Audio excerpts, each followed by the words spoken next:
ये भी बड़ी खबरें थी सप्तान साहब कि सदर पाकिस्तान को आप खत इरसाल कर रहे हैं कि गवर्नर साहब को रिमूव कर दिया जाए, और फिर ये भी खबरें आने लगी कि अगर ऐसा नहीं हुआ तो कोर्ट से रुजू किया जाएगा। प्रेसिडेंट साहब को खत चला जाएगा, मैं मीडिया को भी शेयर कर दूंगा। देखें, पहले जो हमारे हालात थे ना, तब उन्होंने इनको डी नोटिफाई नहीं किया था और अफवाहें थी, it was in the air कि ये करने लगे हैं।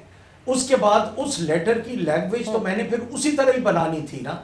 उसके बाद इन्होंने डी नोटिफाई कर दिया और within I think if I am not wrong 24 hours के अंदर वो डी नोटिफाई जो था हाई कोर्ट ने उसको सेट असाइड कर दिया और दोबारा रीइंस्टेट कर दिया चौधरी परवेज इलाही को along with his provincial cabinet.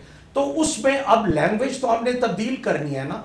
अब तो हमने प्रेसिडेंट को यह कहना है कि इनको यह कहें कि इस तरह के गैर कानूनी कामों से इज्तनाब किया जाए।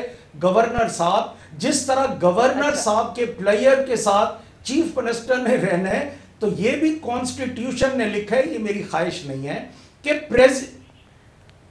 यानी आप उनको कह रहे हैं कि तंबी कर दें गवर्नर को, लेकिन अब हटाने की कोई बात नहीं बीच में। क्योंकि प्रेसिडेंट के प्लेयर के साथ ही गवर्नर रह सकता है टिल प्रेसिडेंट इज सेटिस्फाइड। ये मैं बड़ा क्लियरली कह रहा हूं आपके इन फोकस प्रोग्राम में। तो हम ये सारी लीगल लैंग्वेज को बना के और इंशाल्लाह कंफर्म बाय टुमारो लेटर चला जाएगा इंशाल्लाह।